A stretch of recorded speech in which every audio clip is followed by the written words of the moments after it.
Welcome, curious souls, to a profound exploration of the intricate layers that define our existence. In this lesson, we will be delving into the multidimensionality of our nature. As Pierre de Chardin once wisely said, we are not human beings having a spiritual experience, we are spiritual beings having a human experience. Today, we embark on a transformative journey through the realms of spirit, mind, emotions, willpower, and body.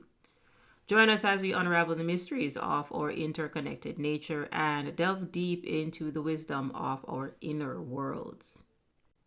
Together, let's discover the profound unity within our diversity and the harmony that lies in understanding our multifaceted selves.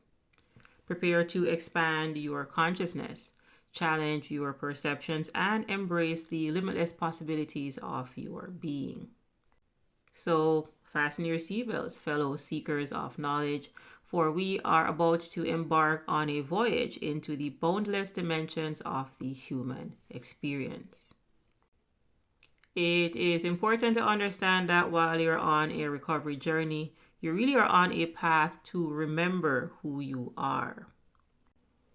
The reason why I'm covering this lesson titled Who Am I is because I'm not sure where you would learn this information. What I'm covering here is information that I learned outside of the school system via research and my own curiosity. Spiritual literacy, mind control, or emotional intelligence is generally not standard education. However, just like Mark Twain once said, do not let your schooling interfere with your education. Schools are generally physical structures that you go to. However, it is the education, which is the information that you really need. NARC Dojo is a school without doors, and this is by design. The education here is accessible and designed for you to take action on so that you can change your life. So, who are you? Who am I? A simple way to look at this is to understand that we are spirit governing a human body with the access to different faculties or tools, such as our mind power, our willpower, and our emotions. A simple way to look at this is to understand that we are spirit, governing a human body with the access to different faculties or tools such as our mind power, our willpower, and our emotions. If we go from the outside in, you know that you are not your body. Your body is a physical vessel. For example, if we go to a funeral and let's say the person's name is John. Well, John's body is in the casket. However, we do not have access to John anymore. John's spirit is no longer occupying that physical body. And where did John's spirit go? On one hand, we can say that his spirit has moved on to another dimension. Before, he was an embodied spirit. Now, he is a disembodied spirit. You see, the death process is the inverse of the birth process.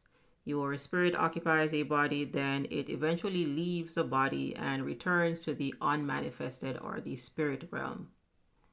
This is essentially the cycle of life, and you may be familiar with this through concepts such as the law of conservation. And the law of conservation states that energy can neither be created nor destroyed, only converted from one form to another. The law of conservation is one of the many laws that govern this universe.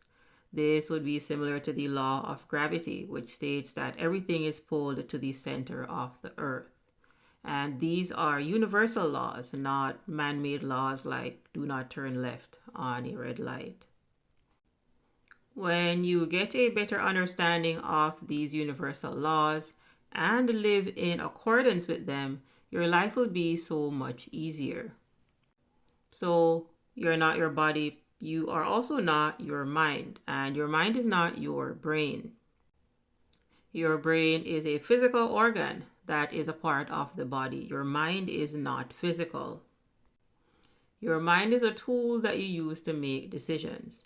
Every day, our minds are flooded with a constant stream of thoughts, ranging from mundane daily tasks to deeper contemplations about life and the world around us.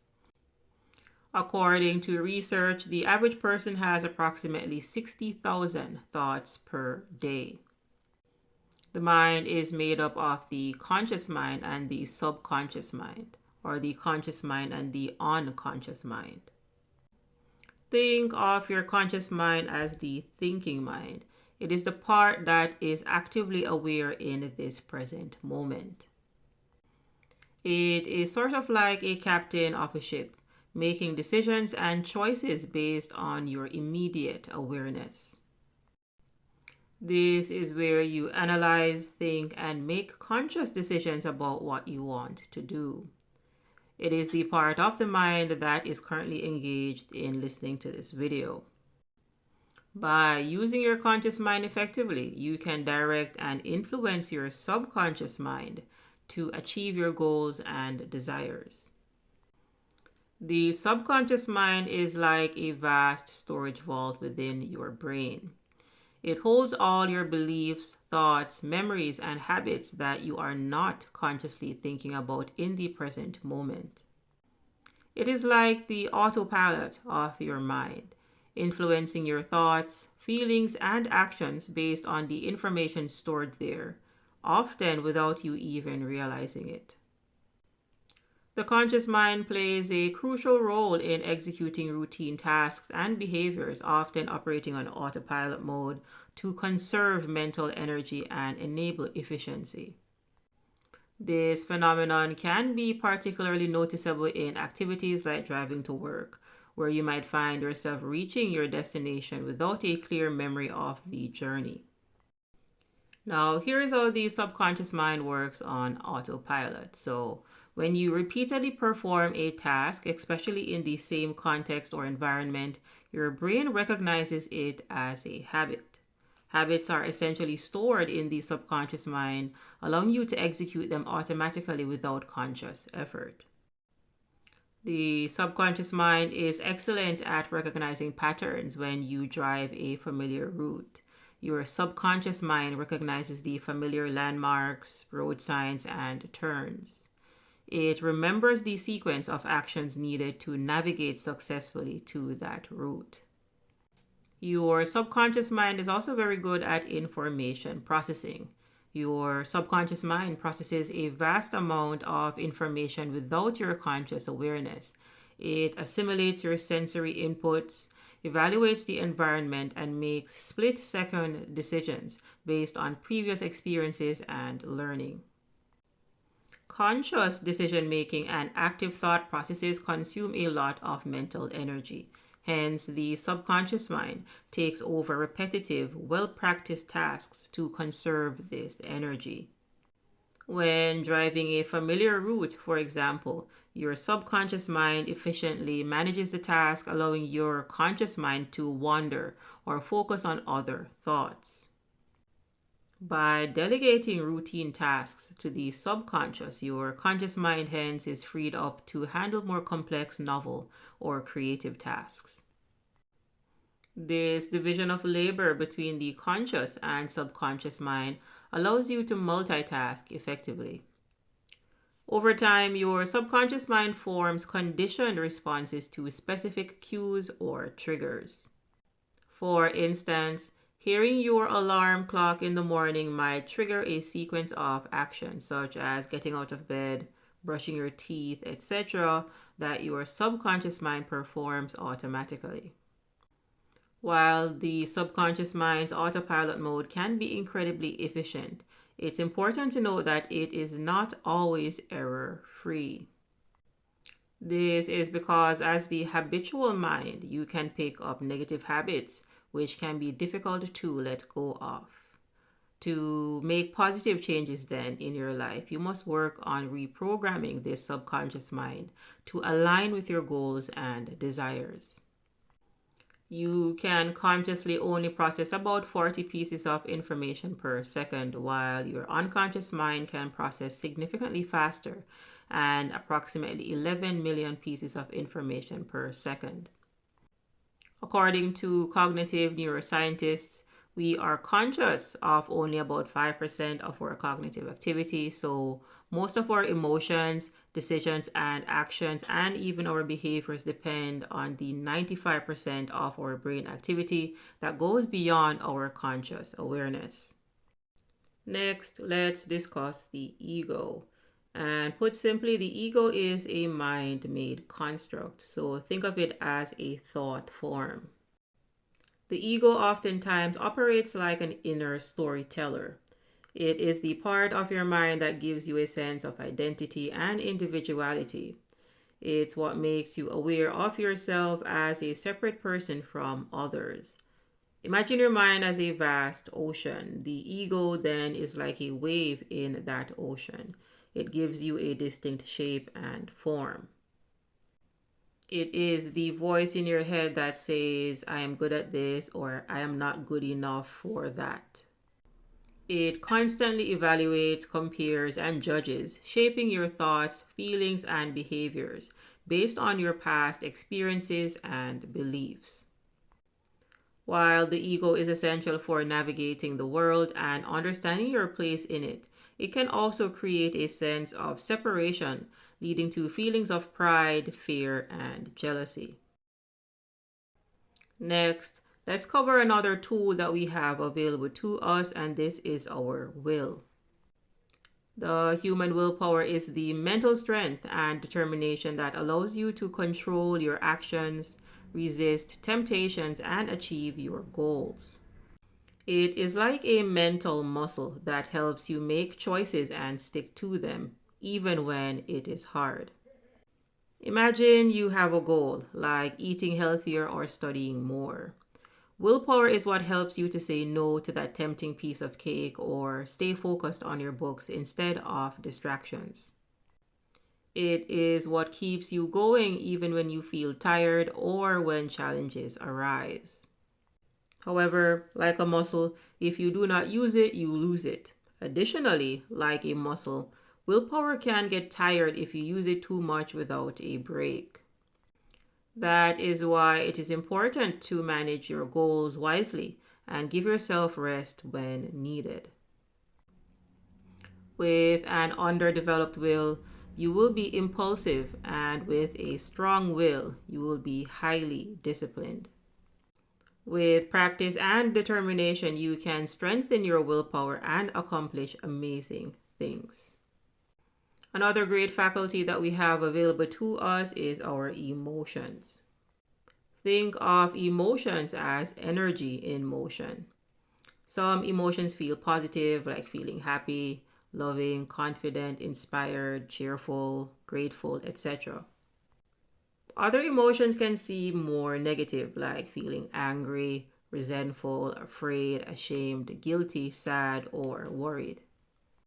Both positive and negative emotions are normal. Sometimes we may find it hard to accept what we feel. For example, we might judge ourselves for feeling a certain way, like if we feel jealousy or envy. But instead of thinking we shouldn't feel that way, it is better to acknowledge how we actually feel. Avoiding negative feelings or pretending we don't feel the way we do most times will backfire. This is because it is harder to move past feelings and allow them to fade if we do not face them and try to understand why we feel that way. So, know that you don't have to dwell on your emotions or constantly talk about your feelings. Emotional awareness simply means recognizing, respecting, and accepting your feelings as they happen. We will cover emotions more in depth in a follow up lesson titled Understanding the Map of Consciousness. However, understand that emotions are our indicator for where we are vibrationally. Now, collectively, we can call all of these faculties, the mind, our willpower, and our emotions, the soul. And the soul would be a similar equivalent to what you call the personality or the psyche. Hence, psychologists, psychiatrists, or psychotherapists and other mental health professionals study psychopathology, which is the scientific study of mental disorders or psychological conditions. The study of psychopathology hence involves the assessment, understanding, and treatment of mental health disorders, behavioral issues, and emotional disturbances. So, who am I? Who are you? Well, we are spirit, operating a human body with the access to different tools. Depending on the culture that you come from, you may use different names for spirit. So you could say source, source energy, life, life force, light, light being, the observer, the watcher, chi, prana, etc. So at our core, we are essentially energy, and at our core, we are not physical. Actually, we are mostly not physical. You cannot touch the spirit, you cannot touch your mind, you cannot touch your emotions, and you cannot touch your willpower. The only physical aspect of you really is the body. So, why is this important to understand? When you understand that you are spirit, operating different tools such as your emotions, then you know that you have the ability to choose emotions, to choose a better feeling emotion. When you know that you are not your mind, then you know that you have the ability to reprogram your mind and also not to identify with the mind. Eckhart Tolle, spiritual teacher and author, states, "To be identified with your mind is to be trapped in time, the compulsion to live almost exclusively through memory and anticipation. This creates an endless preoccupation with past and future and an unwillingness to honor and acknowledge the present moment and allow it to be. The compulsion arises because the past gives you an identity and the future holds the promise of salvation or fulfillment in whatever form. Both are illusions. This is because you experience the past as now, and when the future arrives, then it will also be now. So now is really all that exists. Mental illnesses, neuroses, mood disorders, and various compulsions arise from identifying with our tools. Remember, you can lose something that you have, but you cannot lose something that you are. We are not the tools, we simply operate them. I mentioned this in the beginning of this lesson and I'll say it again. Your recovery journey involves remembering your true self. It is remembering who you are. It is remembering that you are spirit. So as we conclude our journey into the intricate tapestry of the human experience, remember this. You are not merely a collection of bones and tissues, but a magnificent fusion of spirit, mind, emotions, willpower, and body. And here are some wise words from Byron Tracy, personal development author and motivational speaker. You have within you, right now, everything you need to heal with whatever the world can throw at you. So embrace the depth of your existence, celebrate the harmony of your being, and recognize the boundless potential that you have within you. As you navigate the multiple dimensions of your life, may you find balance, purpose, and fulfillment in every step. Thank you for delving into this enlightening exploration with us. Until our paths cross again, keep embracing the complexity of your existence, and may your journey be filled with endless discoveries. Thank you so much for watching, and I'll see you in the next lesson.